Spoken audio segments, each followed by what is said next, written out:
Our next guest is one of the most important and celebrated actors of his generation, and over the years he's played everyone from Jean-Michel Basquiat to Martin Luther King Jr. And now he's taking on his most challenging role yet, fighting Ebola. Here to talk about the Ebola Survival Fund is actor, philanthropist, and friend of the show, Jeffery Wright. Welcome back. Thank you. Great to be Jeffrey. back. Oh, under these circumstances, it's unfortunate, but you are leading the good fight. Talk to us about why it was important for you to be involved in the struggle against Ebola. Well, it is unfortunate, but at the same time, I'm optimistic. And I wanted to be a part of a group that would breed further optimism, not only here in the U.S., but also in Liberia, in Sierra Leone, in Guinea, in these affected areas, so that folks had a sense of hope that if the right steps were taken, that there could be effective treatment available to them. That if you get in, you get early treatment. If you get the right treatment, properly hydrated, access to antibiotics to stave off ancillary infections and things like that, then you can beat this thing. And so it doesn't have to be a death sentence. That's correct. And I guess I should step back for a second, because the last thing anybody wants to hear, or the last person anybody wants to hear from in a critical situation like this is an actor. But I want to explain why this is close to me and why I felt compelled to engage.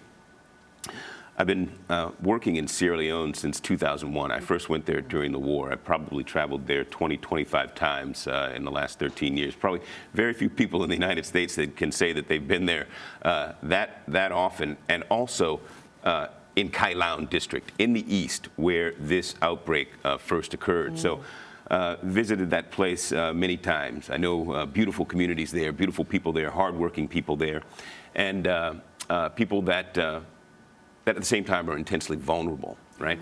So when the disease crossed the border from Guinea, and we operate about 40 miles from the epicenter, a town called Gekedu in Guinea, we immediately called two people. We called the paramount chief of the community that we're most closely associated with, a community called Pinguia Chiefdom, and we called representatives of the WHO. We wanted to find out, how could we help? How could we best assist in the intervention? And both came back with the same answer. We need chlorine and we need medical gloves. So this was in early June, because what had happened was a local doctor had succumbed to the disease. He passed away, apparently was infected by a visiting nurse or other practitioner from outside the community. So in early June, we pushed over about 120 liters of chlorine, a couple hundred boxes of medical gloves, and all done through the chiefdom authorities and in close communication, and using the organizational structure of the chiefdom to distribute those materials. Subsequent to that, we helped them set up about 100 public wash stations throughout the chiefdom. So the good news out of this is that they lost a doctor early. Bad news, but the good news is that they haven't lost anyone since. And so we acted early.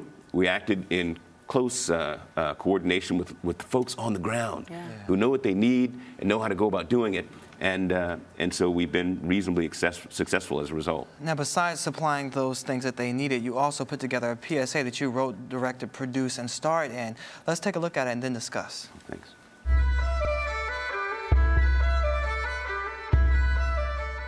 The world is facing the largest Ebola outbreak in history. Despite the seriousness of the outbreak, there's good news and reason to be hopeful. When treated early, many infected with Ebola have survived. Not only in the United States and Europe, but also in Guinea, Liberia, Sierra Leone, and elsewhere in West Africa. With early, robust medical attention, Ebola is not a death sentence. Ebola is not a death sentence. Ebola is not a death sentence. No, no, no. Aisha Takonai survived. Vandy Jawad survived. Dr. Ada Igono survived. Sa Sabas survived. Erickson Toure survived. Fatmata and Tata Sese survived. Mamadi Sion survived. My countryman and friend, Dr. Philip Ireland, survived. Ebola is not a death sentence.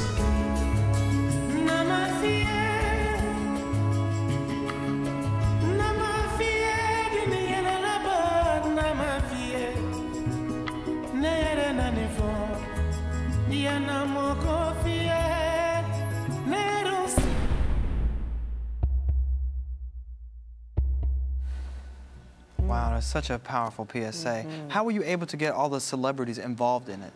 Basically, I ran around a hotel in New York City and other parts of New York City, just grabbing people by the shirt tails and grabbing people by the arms and say, "Come here, come to the studio, come, you know, take part in this thing."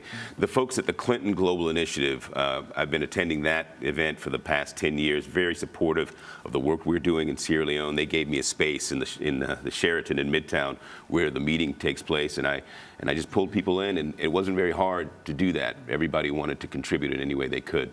But I want to say a little bit about this message and the work that I've been doing in Sierra Leone, and the messaging and the response here in the States.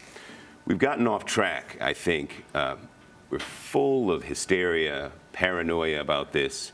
Well, we don't... Yeah, that was going to be one of our next questions. How do you think the media has handled the coverage of Ebola? Sure. Well, the work in Sierra Leone that we've been doing over the past 13 years, we've been trying to develop some economic models around natural resources, available natural resources there, not only to the benefit of company, but to the benefit of community.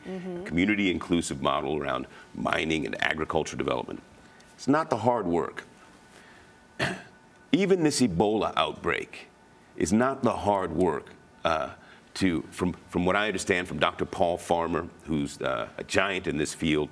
He's just gotten back from Sierra Leone, Liberia now. The hard work is not going to be to go in there and get this done. What's the hard work? The hard work is to convince people in places like the United States to contribute to the engagement in a meaningful way, to appreciate that the vulnerability of those people is tied to our own vulnerability.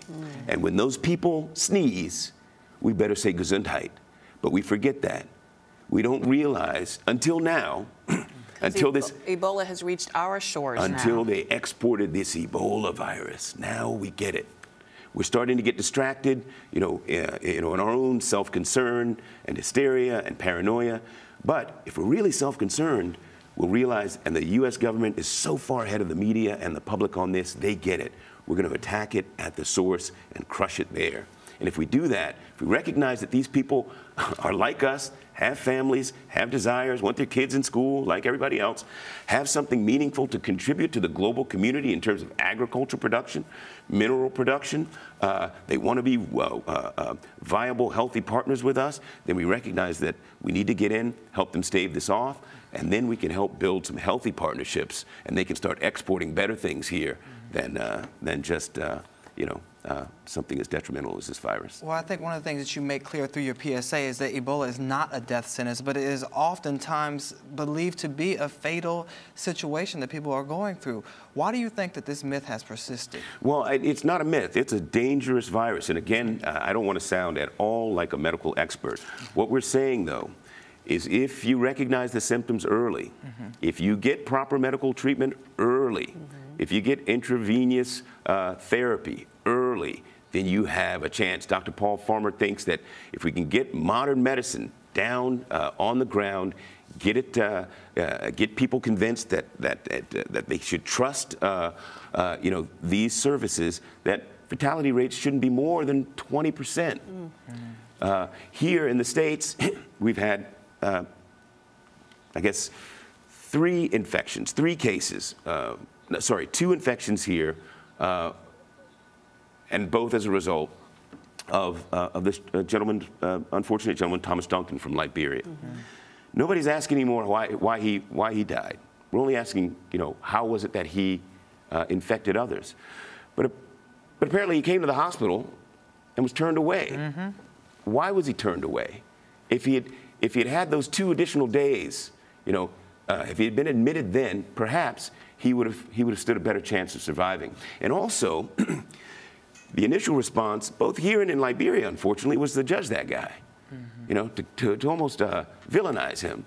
Here's a guy who, what we're told, was assisting a pregnant woman who was sick, assisting her as she made her way to an Ebola treatment center that rejected her because they didn't have room.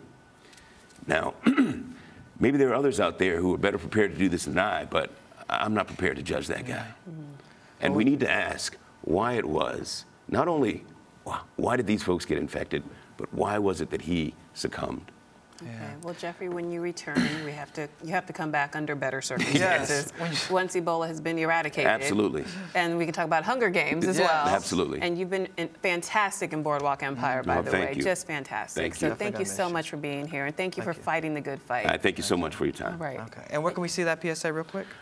You can go to ebolasurvivalfund.org, and you can have all the information about our coalition. We're a coalition of groups that are community-based, led by Dr. Paul Farmer's group. You can contribute via text by texting CRUSH to 20222, or you can make an online donation, or you can send a check, and the address is available on the website. So thanks so much. Thank you for the good work. Jeffrey. Thank you. And we'll be right back with more Rise Entertainment 360.